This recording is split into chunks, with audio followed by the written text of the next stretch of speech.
So this is my reflection on the Betsy DeVos 60 Minutes interview.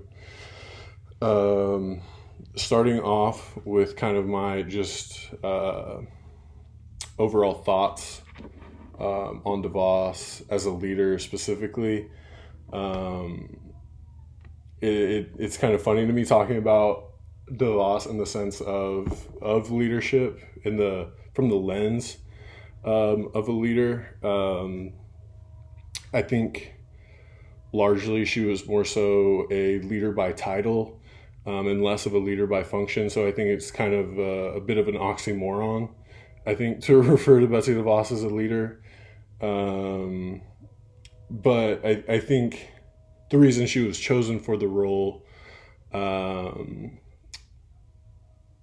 of Secretary of Education is mostly due to uh, Donald Trump's belief that Betsy DeVos would be willing to vouch for his policies um, and kind of serve as a mouthpiece for a lot of his same ideas and beliefs. And so it wasn't necessarily that she was overwhelmingly knowledgeable about education, but more so that um, she would be willing to uh, promote the types of ideas that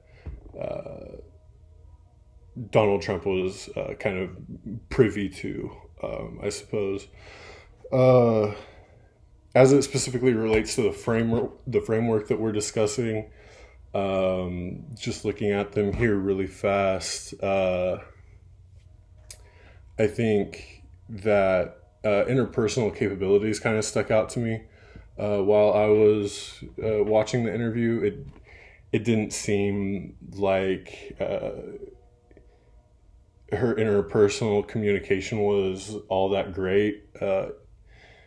And most of the people that it sounded like that had interacted with her actually felt that her interest um, was quite shallow and didn't really show any real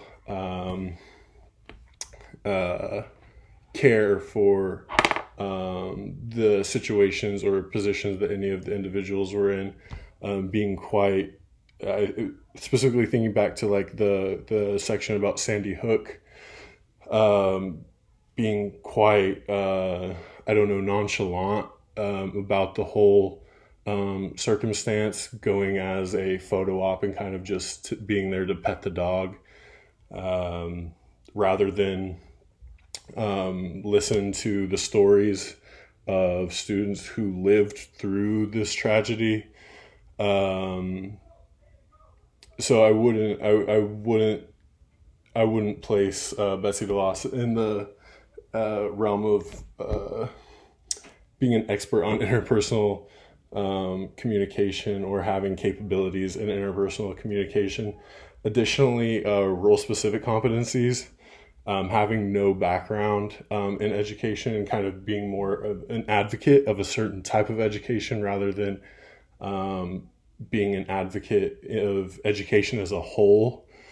Um, I think leads me to question her role specific competencies, um, having little to no um, experiential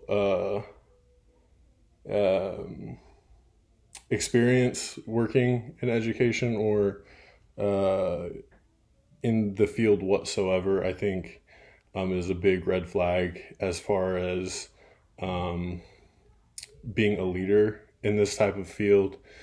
One area that I think I'm probably in the minority is I do believe that Betsy DeVos probably had the cognitive capabilities. I think Donald Trump and his cabinet as a whole had the cognitive capabilities and were entirely aware of the things that they were doing and how their policies would impact Americans. I may be in the minority in that respect, but I do truly believe that. But I think that will finish up my reflection. Thank you.